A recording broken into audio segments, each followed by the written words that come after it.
Good morning, everybody.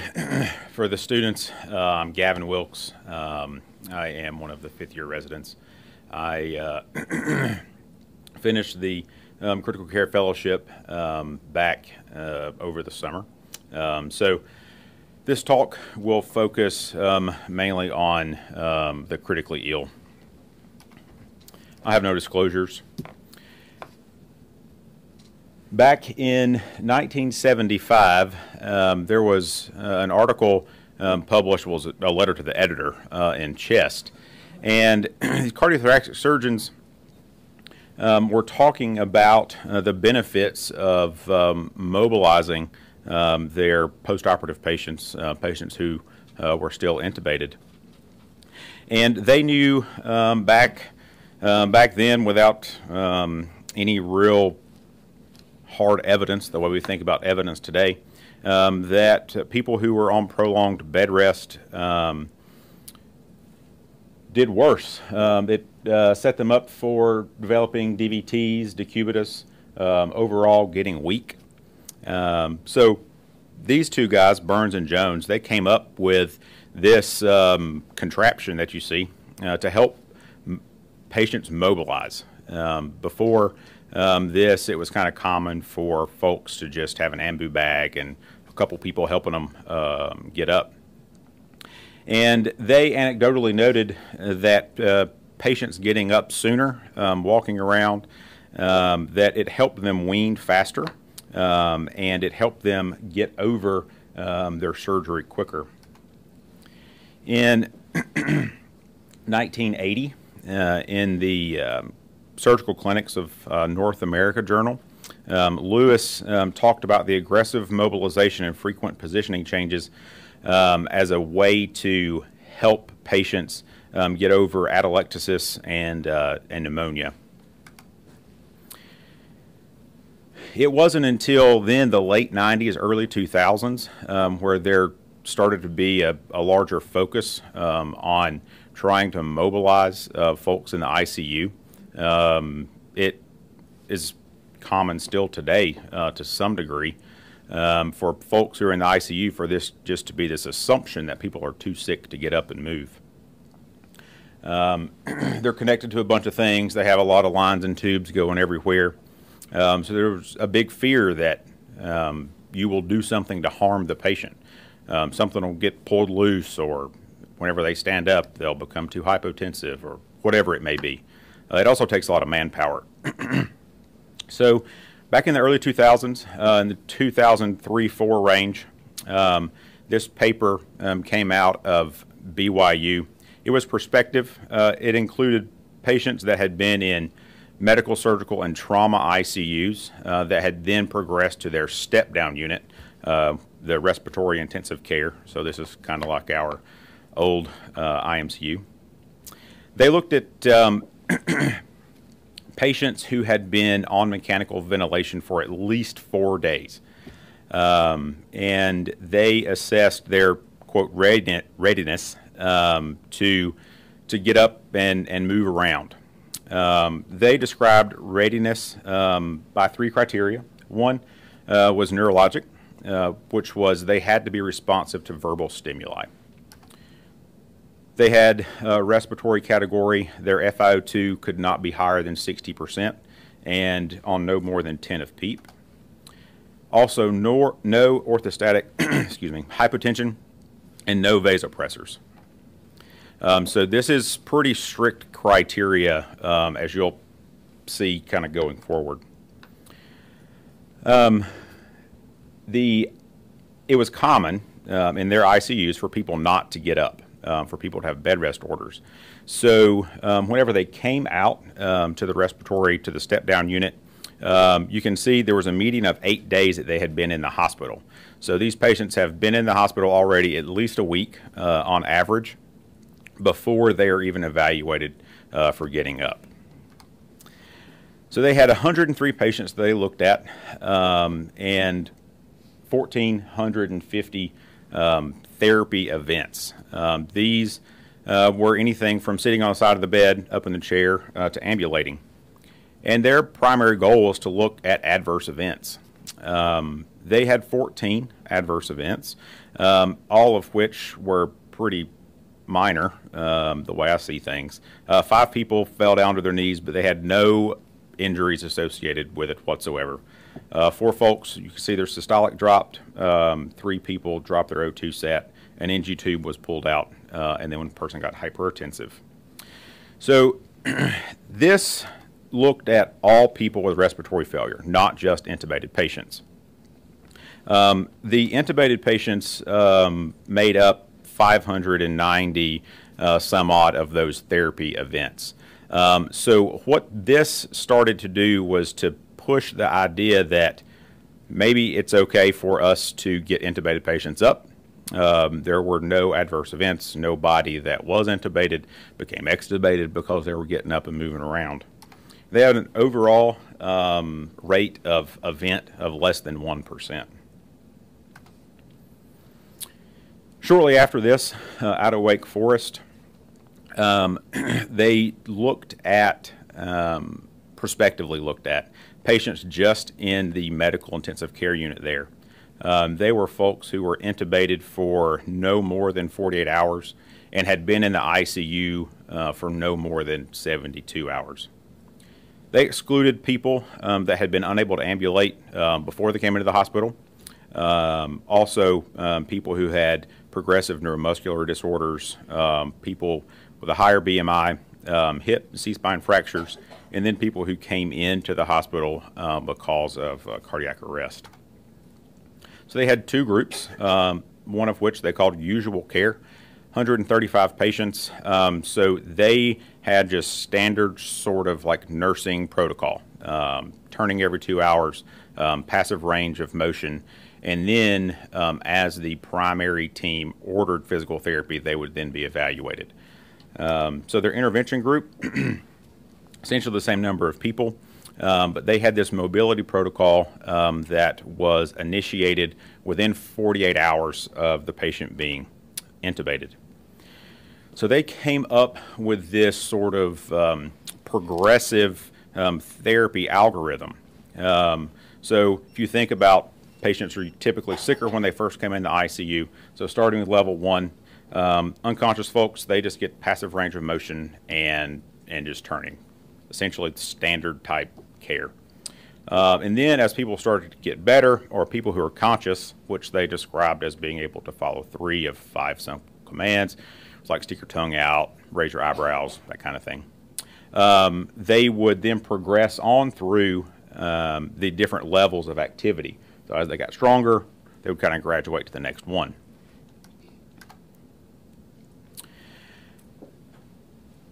The criteria that they set forth for people being too sick to get up and participate, you can see up here. Similar stuff that we saw initially, hypoxia, people who are hypotensive. They started talking about new additions of drugs, vasopressor, antiarrhythmics, new MI, which is described as chest pain, EKG changes. And they did not put a limit necessarily on FiO2 or ventilator settings, degree of PEEP. So if at 7 o'clock in the morning physical therapy came around and the patient had been put on another pressor, they didn't get seen again until the next day. So it was 24 hours is how they described new. So that really ended up limiting what they could end up doing. Importantly, though, there were no significant adverse events in the intervention group. Okay, there were, again, a few people transiently hypotensive, transiently hypertensive, but nothing big. Nobody's drains got pulled, nobody got extubated, nobody lost access. And not surprisingly, the people who were assigned to the early group with essentially the automatic physical therapy, occupational therapy orders were seen sooner than people who were just seen in the usual typical sort of way. The ICU length of stay was decreased significantly. as well as the hospital length of stay.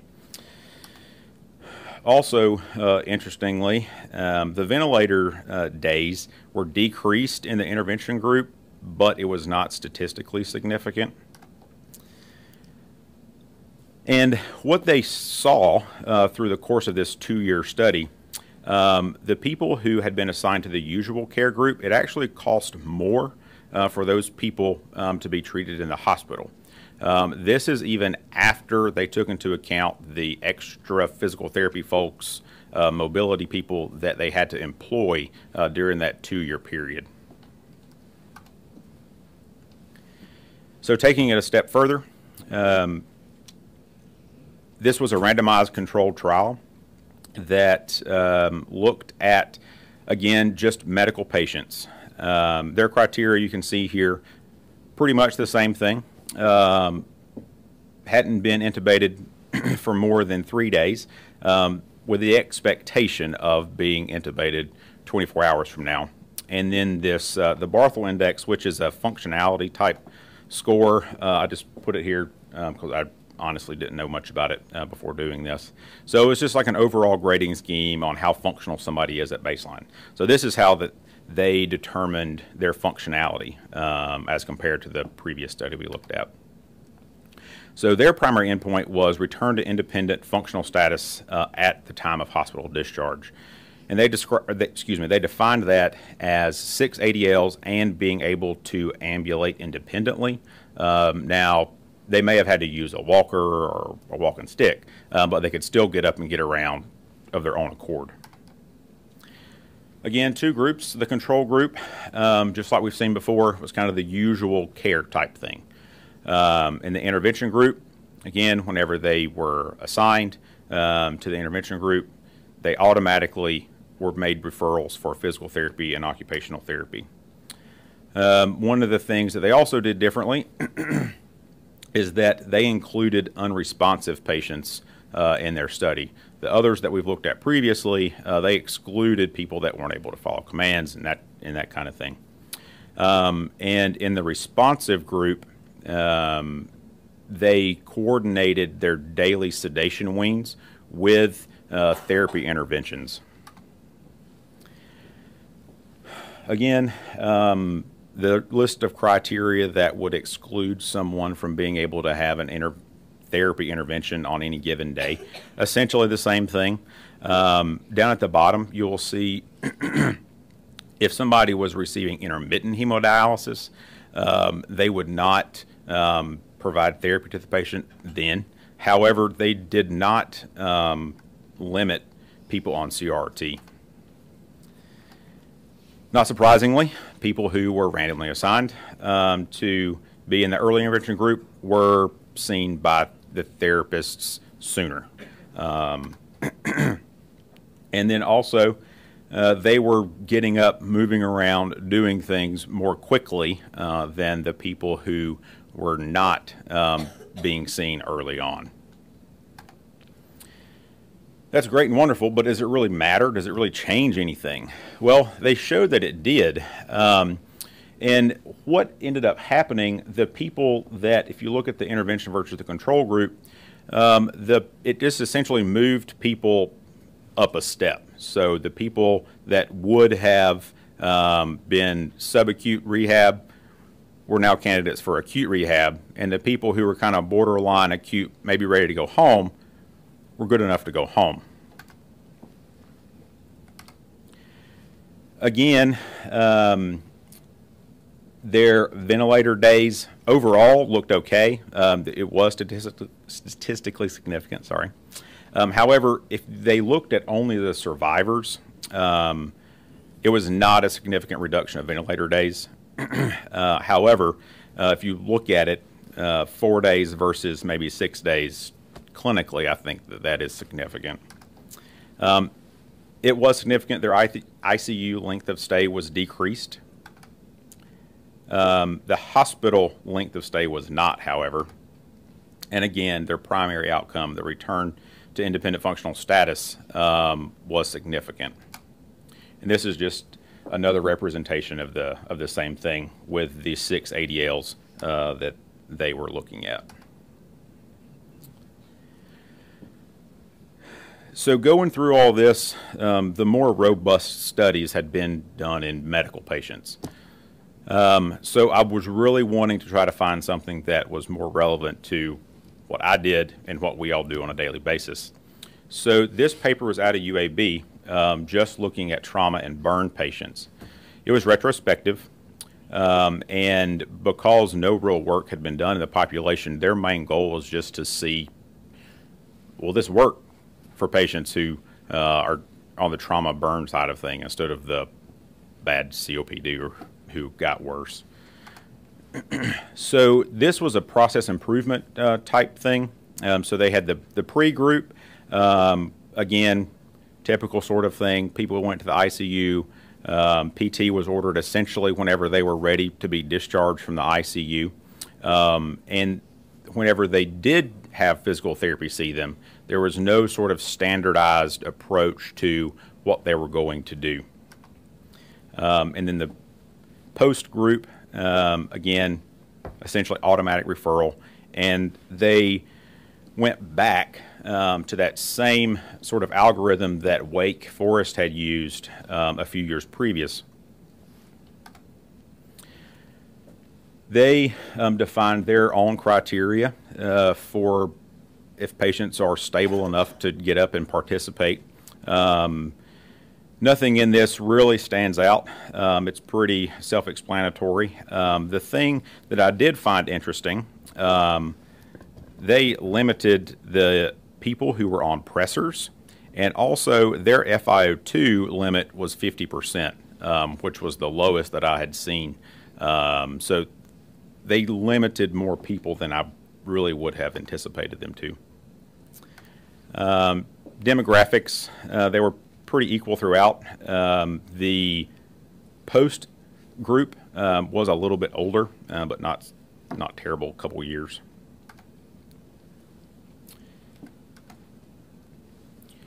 So they found that their overall hospital length of stay was significantly decreased by a couple days at least. Again, no statistical significance for ventilator days, but looking at it, you're looking at 8 days, 9 days, 24 hours of someone being intubated, I think clinically is meaningful. This was some of the other outcomes that they looked at, and I thought it was interesting that DVT and pneumonia were decreased in their early mobilization group. DVT I'm not terribly surprised by, but pneumonia, I wonder if it's just the mobilization in and of itself, or if it's because they were getting extubated just a little bit sooner. So all of these papers coming out, people really getting on board with wanting to get people up and moving around. You could see through all the papers that I've presented so far, people's criteria varied a little bit. There was no general consensus on what's okay, what's not. So there was a multinational meeting, and ICU clinicians got together, reviewed the literature, and they came up with recommendations on who it's okay to get up, who you should be worried about, and who should not get up. This is probably pretty hard to read, but it's nothing surprising. People, they limited the FiO2 to 60%. So the green is okay, the yellow is kind of be cautious, obviously, and then the red means don't.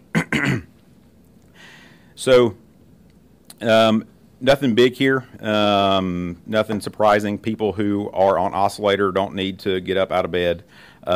They limited PEEP to 10, be cautious after that. People who are prone shouldn't get up, pretty self-explanatory.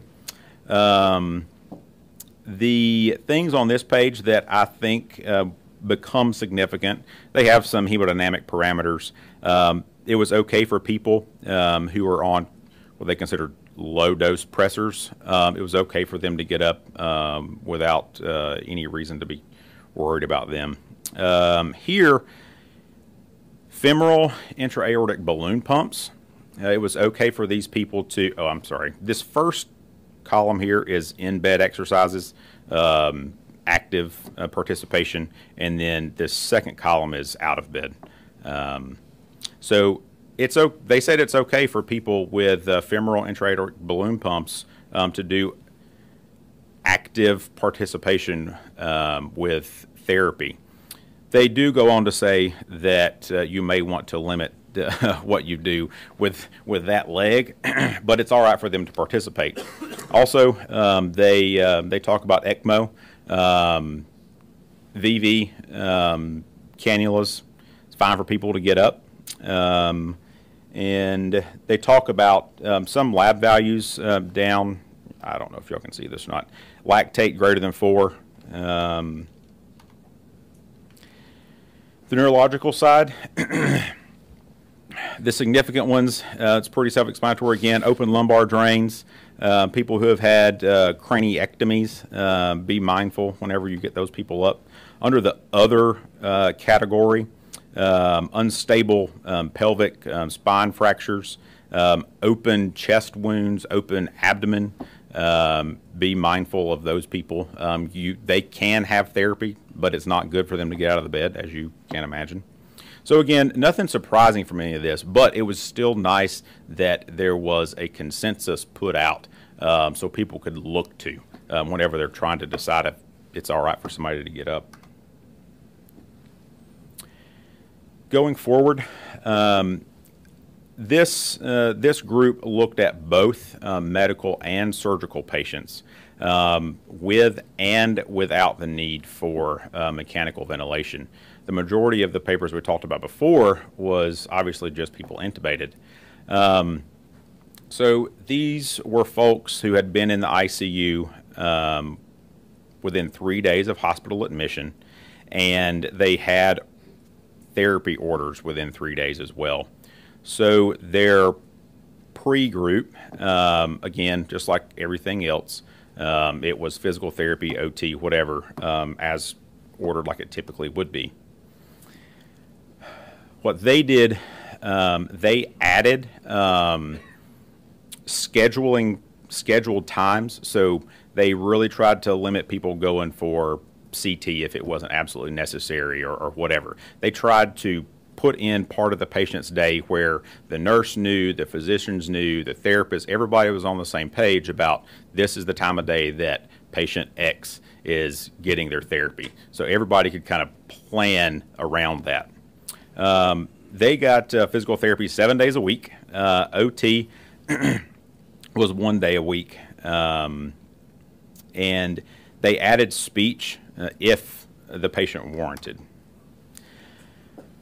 Again, not surprisingly, the number of people that were doing more at ICU discharge, people were doing more at ICU discharge in the intervention group than previous. Also, people were getting up and walking more at the time of ICU discharge. They also found a significant difference in the length of stay, both on the ICU and floor. So this also correlated with more people being able to go home without the need for extra help. So without the need for home health or being dependent on someone else for part of their care. For this group, it correlated to a net savings of $1.5 million per year. So again, going back to what we've seen previously, it does seem that this may be cost saving in the long run. This was an international group. It included Mass Gen, Harvard, a group out of Israel, Germany, Italy, only looking at surgical patients.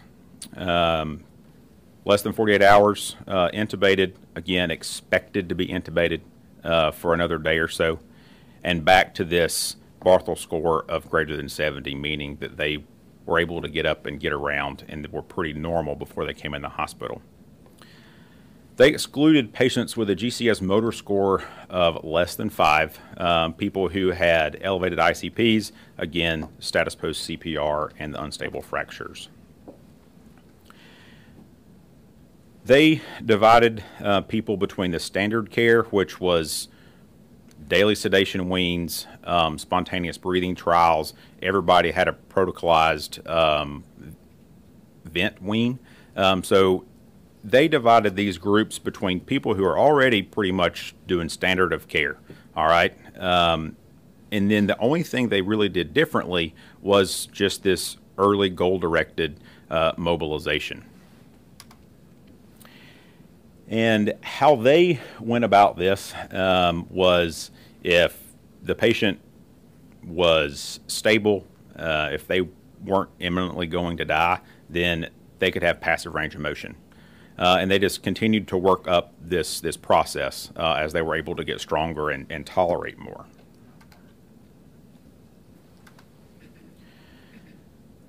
In the intervention group, more people were ambulating at the time of ICU discharge than in the control group. More people were going home, just like we've seen before. Their functional independence at hospital discharge was quite a bit greater, 51% versus 28%. The ICU length of stay, the intervention group was in the ICU approximately 3 days less. Hospital length of stay, 6 days. That seems to be kind of a big number, but nonetheless, that's what they found. So taking this one step further, everybody so far had been doing this graduated type of therapy. Okay, you're able to sit up on the side of the bed today. When you can do that without getting tired, then we will stand you up. When you're able to do that, fine, then we'll let you walk around. Kind of makes sense. So this was a pilot study for a larger trial that is ongoing. They had 50 patients, again, medical, surgical, and trauma patients, intubated within 48 hours.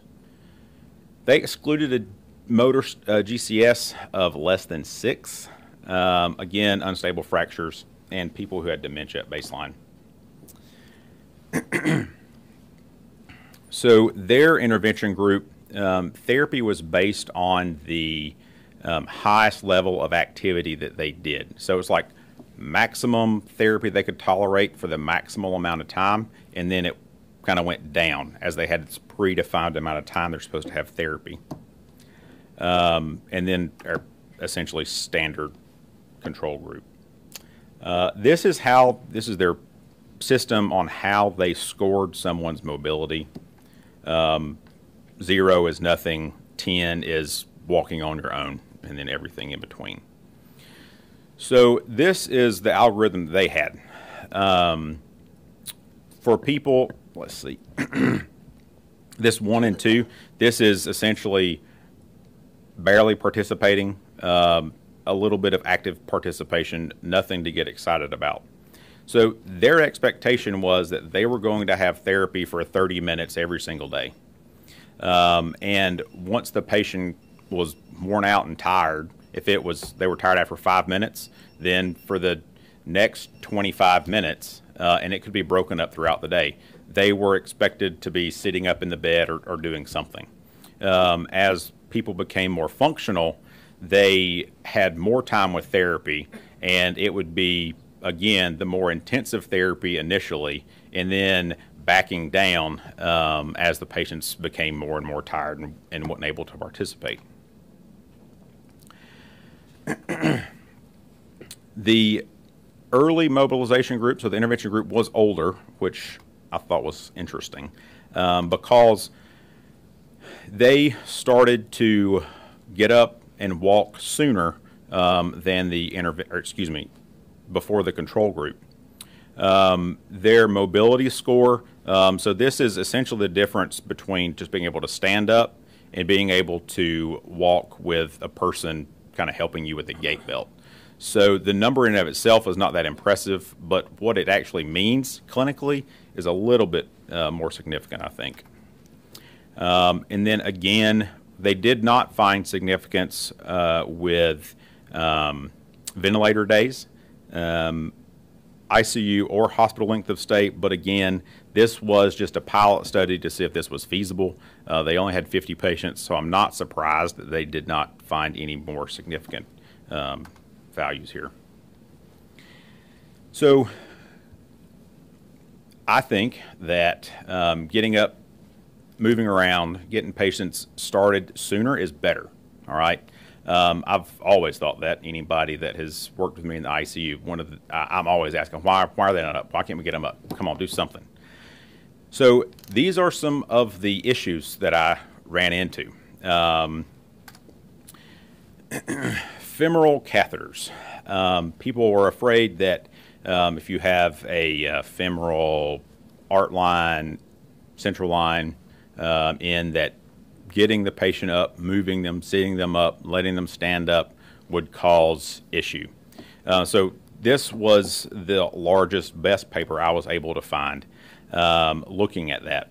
So their adverse outcomes were non-functioning catheters, accidental removal, bleeding at the site, acute limb ischemia, and then central line infection. So they had 240 patients with femoral catheters, and 100 of those patients underwent physical therapy.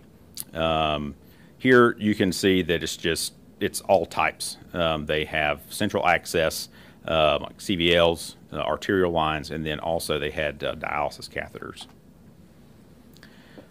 So pretty straightforward to look at here. There were no adverse outcomes in any of these patients related to their catheters. Again, some of them had some transient hypotension, some of them were hypertensive, but nothing of any significance whatsoever. They did not have anybody that stood or ambulated, though, with a femoral access in from a dialysis standpoint. So this paper, I ran into this issue a lot as well, trying to get people moving on CRT. The nurses are concerned, rightfully so, that their filter would end up clotting or clogging, or something would happen to the line, or something would go wrong. So they looked at adverse events in people receiving therapy on CRT. They used Prismaflex machines, and they had 3 levels of intervention. Passive was the lowest level. Obviously, this is people that can't really participate. This is just stretching, passive range of motion. Then low level, this was active in-bed type stuff. And then the high level, people actually starting to get up and move around more. It was a small study, a small group of people. They had 34 initially, one ended up dying, so 33 in the end. You can see down here at the bottom, the passive group, they had 11 people in, and then on up here. There were no adverse events in this. One of the things that they claimed was that the people that moved more, their filter change, their numbers of filter change were less. So they got more hours out of their filter. Looking at this, I asked myself why their average filter time was only 19 hours. I do not know. But I don't think that this is significant at all, but I just thought, I mean, I don't know, that's what they were claiming, but it doesn't seem like it really is meaningful to me. But again, no adverse events occurred. Nobody came off CRT. Nobody's filter clotted or clogged because they were getting up and getting around. Another paper looking at CRT during therapy. This is with a different type of machine, the next stage machine, which we have here as well. So they had 57 patients, medical, on CRT. Underwent about 270 therapy sessions. You can see here what their access was, mostly IJ, not surprising. The highest level of mobility reached with people. Most people in bed exercises. Is Dr. Mejia here? I don't see. Where's he at? He's wondering about this in bed bicycling stuff. They were able to participate in that without having any issues. People sat up on the side of the bed, transferred, and very few people actually got up and were trying to walk at all.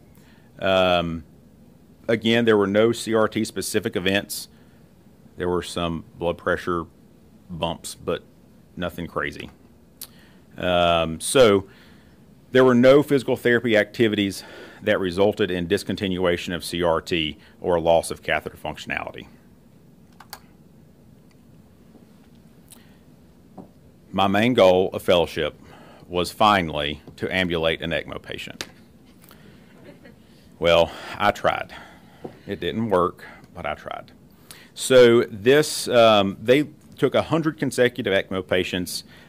This was from Columbia. 35 of those participated in physical therapy. Bridge to transplant group and then bridge to recovery. This here just is showing the demographics of the groups, but they're VV dual lumens, which is what we use here. They were able to get those. Oh, sorry. So this is my ECMO patient. I forgot to put this in here. This was the first day that she got up. She did very well with this, actually. So they were able to ambulate a lot of their VV patients. They looked at these patients from the mid-2000s up until, I think, 2012 or 13. As they became more comfortable with ambulation and ECMO patients, they were getting more and more people up. And I think that's common, and I think that's normal, because I know the first time that we got Brandy up, it was like all hands on deck. I don't know. I think there was an attending. There were me and Scott John were there. We had epi in our pocket. People. I mean, there were nurses everywhere. I mean, we didn't know what was going to happen because we'd never done it before. And as we became more comfortable with it, it wasn't that big of a deal. So what they looked at, their overall mobility, what was the maximum that they were able to do. And nobody, again, had any issues, no adverse events. This was Brandy up again. There were no complications with people getting up and mobilizing, moving around, working with physical therapy while on ECMO. So, kind of to summarize, this very much is a team sport. You have to have buy-in from everybody. I'm the foot stomper. That's all I ever did up there. But it worked. I do think that mobilizing people, I think it's safe. I think that it has been very well described and documented. I think that we can do a better job of getting people up a little sooner here. I do think that even though not statistically significant in many of the papers I presented, I do think that clinically there is a significance as far as ventilator-free days are concerned. There's decreased ICU and hospital length of stay. We see that it improves functional outcomes. People are able to go home from the hospital instead of having to go to rehab or wherever. And there's also evidence to suggest that this overall decreased costs. So I think that we definitely should focus more on this. I don't know if it is an automatic referral for physical therapy and occupational therapy on people who go to the unit. I would like for us to implement something so that it's done sooner. And I think that from a nursing standpoint, we need to continue with education as far as letting people be more comfortable getting up and getting around, letting them know that it's okay, that this is what people are doing. from a physical therapy, occupational therapy standpoint, I think that it would be great for us to have a more set sort of algorithm.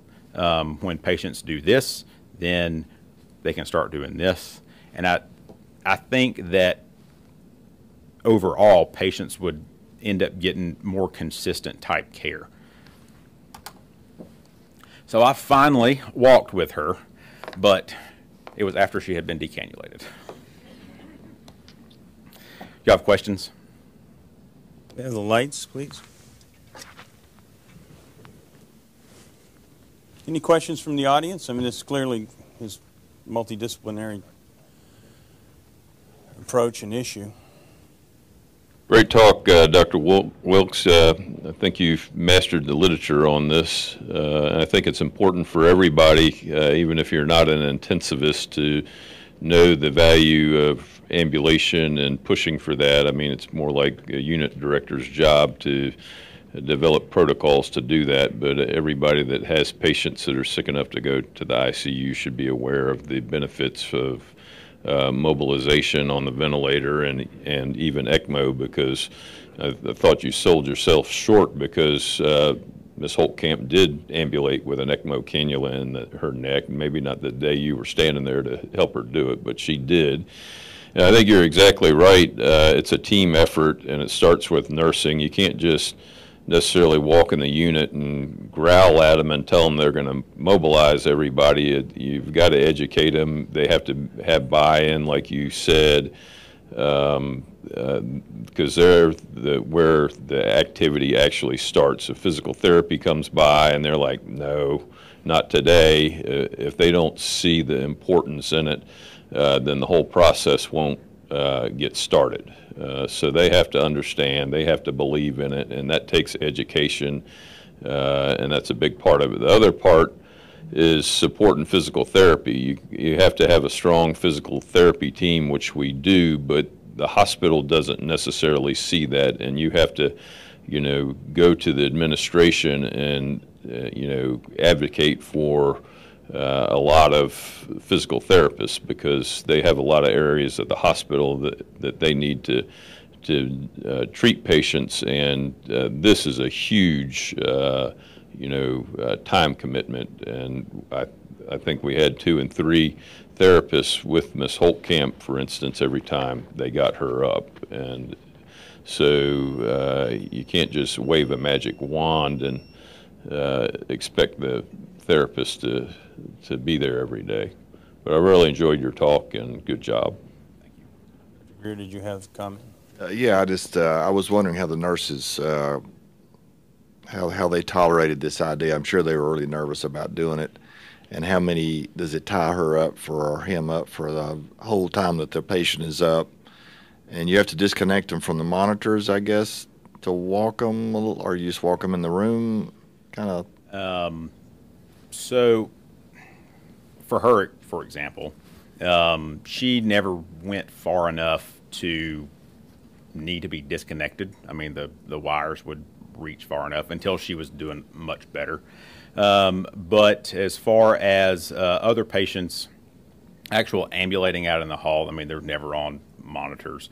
But if you had somebody who had an ECMO cannula in and we were actually going some distance, then they would definitely have a portable monitor with their PDM plugged into. There's no incidences where the tubes were pulled out and the patient arrested or couldn't get them reintubated? Not in the literature that you saw, okay. That I saw that was reported. I have heard stories, but I don't guess people want to report on that. Dr. Barker? Yeah, I think that was a great talk, Gavin, and I think it's something that really is important. We've tried to incorporate, I don't know if there's anybody here from rehab medicine or physical therapy, we've tried to incorporate a physiatrist into working with us to get some physician-directed physical therapy. I think one of the things we don't do, as far as I know, is that we don't go over the plan on a daily basis or the overall plan with physical therapy and monitor that. We just sort of say, let's get physical therapy to see them, and they're pretty much on their own developing a plan. we're pretty good with participating with respiratory therapy and with pharmacy and those folks, but I think and nutrition to some extent. I think we've sort of left physical therapy out on their own. I think we could do a much better job with that. I guess I had a couple of questions. You had all the criteria for possibly ambulating patients or doing more aggressive physical therapy with them, but I didn't see anything that says why they fail. Why does somebody fail their attempt to get them mobilized? What's considered a failure? And you know, it bothered me a little bit whenever we had her up walking her around that, you know, that we weren't checking her pulse or oxygen saturation or anything. And how do you, if you were setting a study up, how would you say this patient has failed, and how would you put hard data on that? And how can you better prepare a patient maybe to get them up and ambulate them? Are there things that you can do to change a non-ambulatory patient or a non-participatory patient into a participatory patient? So I think those are things that probably could look at. We could develop some protocols for that and start to look at those things. I think it'd be worthwhile. I didn't go into it, you're correct. But the papers that I presented, they did have people monitored. So patients that would have a DSAT, the first one that I talked about, DSAT down below, I think, 85, that would not just easily correct with going up on the FiO2, they would stop.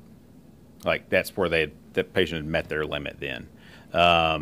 If people, whenever they got up and they became hypotensive, some people used a map of 65, some 55, whatever, that would not respond if they were already on pressor to just a small titration up. And they didn't give very strict parameters on what that is. Is that going from 0.1 of levofed to 0.2? I don't know. But they did talk about if patients stayed hypotensive or they stayed tachycardic, or like that was considered their failure. Those things will probably be worked out in each individual unit. One more question, and we'll turn it over to Dr. Greer. Some of the studies that you presented, they were doing physical therapy for 30 minutes 3 times a day. So they had a physical therapist come see them for 30 minutes 3 times a day. And that's an hour and a half per patient. That takes a huge amount of manpower. So even to implement something like this just in one of our ICUs would take, again, I mean, I don't know how many physical therapists we have, but it seems like that would significantly increase the number that we would need to have here. That's back to Dr. Maxwell's. You have to get input in from the I mean, is something like this talk planning to be shared with administration? I mean, because we'd have to have administration buy-in to be able to hire that many people. But the cost savings may be worth it. Yes. Yeah, there's much you can say about that. But just real quick, all of the interventions, though, didn't necessarily have to be performed by a physical therapist. Like a patient sitting up on the side of the bed, that could be done by nursing with the assistance of, respiratory and a tech or something like that. So it was the more like initial stuff and the more aggressive things. But you are correct. Yes, it's a lot of manpower. Thank Dr. Wilkes very much, and we'll turn it over to Dr. Greer. Yeah. I just want to talk to you all a minute. I know